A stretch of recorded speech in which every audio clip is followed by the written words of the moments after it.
Hello friends, അസ്സാം വലൈക്കും, നമസ്കാരം. Welcome back to tales of Naju.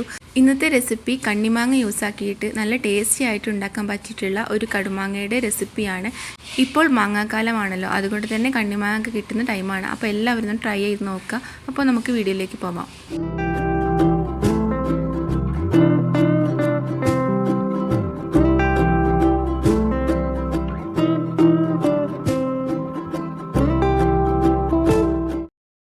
ഞാനിത് ഉണ്ടാക്കിയെടുക്കാനായിട്ട് കുറച്ച് കണ്ണിമാങ്ങ ഇതുപോലെ ഒന്ന് കീറിയെടുത്തിട്ടുണ്ട്. കണ്ണിമാങ്ങ നന്നായിട്ട് കഴുകിയിട്ട് ഇതുപോലെ കഷ്ണങ്ങളാക്കിയെടുക്കുക. ഇതിൽ മൂക്കാത്ത അണ്ടി ഉണ്ടാവും, അതൊക്കെ ഒന്ന് ഒഴിവാക്കിയെടുക്കുക. എന്നിട്ട് നമുക്ക് ഇതൊന്ന് കുക്ക് ചെയ്തെടുക്കാം. ഇതിന് വേണ്ടിയിട്ട് ഒരു പാത്രം അടുപ്പത്തേക്ക് വെച്ച് കൊടുത്തിട്ടുണ്ട്. ഫ്ലെയിം ഓൺ ആക്കിയിട്ടില്ല. പിന്നെ ഇതിലേക്ക് അല്പം വെളുത്തുള്ളിയാണ് ചേർത്ത് കൊടുത്തിട്ടുള്ളത്. വെളുത്തുള്ളി കഷ്ണം മുറിക്കാതെ ചേർത്ത് കൊടുക്കുക. പിന്നെ ഇതിലേക്ക് ആവശ്യമായിട്ടുള്ള മുളക് പൊടിയാണ് ചേർത്ത് കൊടുത്തിട്ടുള്ളത്. ഒരു 2.5 ടീസ്പൂണോളം മുളക് പൊടിയും 3/4 ടീസ്പൂണോളം ഉപ്പും ചേർത്ത് കൊടുത്തിട്ടുണ്ട്. പിന്നെ ഇതിലേക്ക് 1/4 ടീസ്പൂൺ മഞ്ഞൾപ്പൊടി കൂടെ ചേർത്ത് കൊടുത്തിട്ടുണ്ട്. പിന്നെ ഞാൻ എരിവിന് ആവശ്യമായിട്ട് 3 പച്ചമുളകും അല്പം വെള്ളം കൂടെ ഒഴിച്ച് കൊടുത്തിട്ടുണ്ട്. വെള്ളം അധികം ആവരുത്, കുറച്ച് വെള്ളം ഒന്ന് ഒഴിച്ച് കൊടുക്കുക. ഈ മാങ്ങയുടെ ഒപ്പം നിൽക്കുന്ന അത്രത്തോളം വെള്ളം ഒഴിച്ച് കൊടുക്കുക. എന്നിട്ട് ഇത് നന്നായിട്ടൊന്ന് മിക്സ് ചെയ്ത് കൊടുക്കുക. അതിനുശേഷം വേണം ഫ്ലെയിം ഓണാക്കി എടുക്കാനായിട്ട്. ഇനി നമുക്ക് ഇതിൻ്റെ മുകളിലേക്കായിട്ട് പാത്രം വെച്ച് കൊടുക്കുക. എന്നിട്ട് ഇത് നന്നായിട്ടൊന്ന് അടച്ചിട്ട് കുക്ക് ചെയ്തെടുക്കുക. അപ്പോൾ അത് അവിടെ കിടന്ന് വേവട്ടെ. ആ ഒരു സമയം കൊണ്ട് നമുക്ക് ഇതിലേക്കുള്ള ഒരു പൊടി ഉണ്ടാക്കിയെടുക്കാം.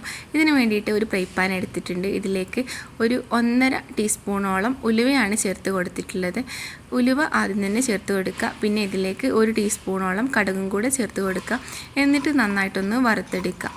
ഇതൊന്ന് വറുത്തെടുത്ത ശേഷം ഇതൊന്ന് പൊടിച്ചെടുക്കണം. ഇപ്പോൾ ഇതാ ഉലുവയും കടുകൊക്കെ നന്നായിട്ടൊന്ന് പൊട്ടി വരുന്നുണ്ട്. ഇനി ഇതൊന്ന് ചൂടാറിയ ശേഷം ഒന്ന് പൊടിച്ചെടുക്കുക. എന്നിട്ട് ഇത് നമുക്കിതിലേക്കൊന്ന് ചേർത്ത് കൊടുക്കണം.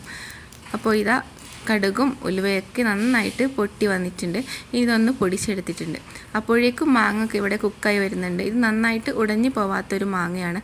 അതുകൊണ്ട് തന്നെ കുറച്ചൊന്ന് വെള്ളം വച്ചിട്ട് എന്നിട്ട് വേണം ഇതിലേക്ക് ആ പൊടിയൊന്ന് ചേർത്ത് കൊടുക്കാനായിട്ട്. നമുക്ക് ഇതേ മെത്തേഡിൽ തന്നെ നോർമൽ മാങ്ങ, അതായത് വലിപ്പമുള്ള മാങ്ങയും ഉണ്ടാക്കിയെടുക്കാനായിട്ട് പറ്റും. നല്ല ടേസ്റ്റാണ്. ഇപ്പോൾ ഇത് അത്യാവശ്യം നല്ല വെള്ളമൊക്കെ വറ്റി വന്നിട്ടുണ്ട്. ആ ഒരു സമയത്ത് നേരത്തെ പൊടിച്ചെടുത്ത കടുക് ഉലുവൻ്റെ പൊടി കൂടെ ചേർത്ത് കൊടുക്കുക. എന്നിട്ട് നന്നായിട്ടൊന്ന് മിക്സ് ചെയ്ത് കൊടുക്കുക. ഈ ഒരു സമയത്ത് ഉപ്പിൻ്റെ കുറവുണ്ടെങ്കിൽ ഉപ്പൊക്കെ ഒന്ന് ചേർത്ത് കൊടുക്കുക. പിന്നെ ഇതാ കുറച്ചും കൂടെ ഒന്ന് വറ്റി വരട്ടെ. അപ്പോൾ ഇതാ നന്നായിട്ട് വറ്റി വന്നിട്ടുണ്ട്. ഈ ഒരു സമയത്തേക്ക് ഇതിലേക്ക് ഞാൻ പഞ്ചസാരയാണ് ചേർത്ത് കൊടുത്തിട്ടുള്ളത്. 1 ടീസ്പൂണ് പഞ്ചസാര ചേർത്ത് കൊടുക്കുക. പഞ്ചസാരക്ക് പകരമായിട്ട് നിങ്ങൾക്ക് ശർക്കര ഉണ്ടെങ്കിൽ ശർക്കരയും ചേർത്ത് കൊടുക്കാവുന്നതാണ്. നമ്മൾ ഇതുപോലെ കടുമാങ്ങ ഉണ്ടാക്കുന്ന സമയത്ത് ഇതിലേക്ക് ശർക്കരയോ പഞ്ചസാരയോ ചേർത്ത് കൊടുക്കണം. അപ്പോഴാണ് കടുമാങ്ങയ്ക്കുള്ള ടേസ്റ്റ് വരുന്നത്. അപ്പോൾ ഇതാ നന്നായിട്ട് വറ്റി വന്നിട്ടുണ്ട്. ജസ്റ്റ് ഒന്ന് ഉടച്ച് കൊടുക്കുന്നുണ്ട്. പിന്നെ ഇതിലേക്ക് നമുക്ക് ഒന്ന് വറവിട്ടെടുക്കണം. അതിന് വേണ്ടിയിട്ട് ഒരു ഫ്രൈ പാനിലേക്ക് അല്പം വെളിച്ചെണ്ണയാണ് ഒഴിച്ച് കൊടുത്തിട്ടുള്ളത്. പിന്നെ ഇതിലേക്ക് ഒരു 1 ടീസ്പൂണോളം കടുകും കൂടെ ചേർത്ത് കൊടുത്തിട്ട് കടുകൊന്ന് പൊട്ടിച്ചെടുക്കുക. അതിനുശേഷം ഇതിലേക്ക് ചേർത്ത് കൊടുക്കുക. അപ്പോൾ ഇതാ നല്ല ടേസ്റ്റി ആയിട്ടുള്ള കടുമാങ്ങ റെഡി ആയിട്ടുണ്ട്. എളുപ്പത്തിൽ ഉണ്ടാക്കിയെടുക്കാൻ പറ്റിയിട്ടുള്ള ഒരു റെസിപ്പിയാണ്. നമുക്കിത് സ്റ്റോർ ചെയ്ത് വെക്കാനായിട്ടും പറ്റും. ഇതൊന്ന് തണുത്ത ശേഷം ഒരു വെള്ളമില്ലാത്ത ബോട്ടിലാക്കിയിട്ട് സ്റ്റോർ ചെയ്ത് വെക്കാനായിട്ട് പറ്റും. പിന്നെ ഇതിൽ നിന്ന് എടുക്കുന്ന സമയത്ത് നല്ല ഡ്രൈ ആയിട്ടുള്ള സ്പൂൺ കൊണ്ട് എടുക്കുക. അപ്പോൾ നമുക്ക് എത്ര കാലം വേണമെങ്കിലും കേടുവരാതെ സൂക്ഷിച്ചെടുക്കാൻ പറ്റും. അപ്പോൾ ഇതുപോലെ കടുമാങ്ങ ട്രൈ ചെയ്ത് നോക്കാത്തവർ മസ്റ്റായിട്ടും ട്രൈ ചെയ്ത് നോക്കുക. ഫീഡ്ബാക്ക് അറിയിക്കുക. മറ്റൊരു വീഡിയോ ആയിട്ട് വീണ്ടും വരാം. അതുവരേക്കും ബൈ. Thank you.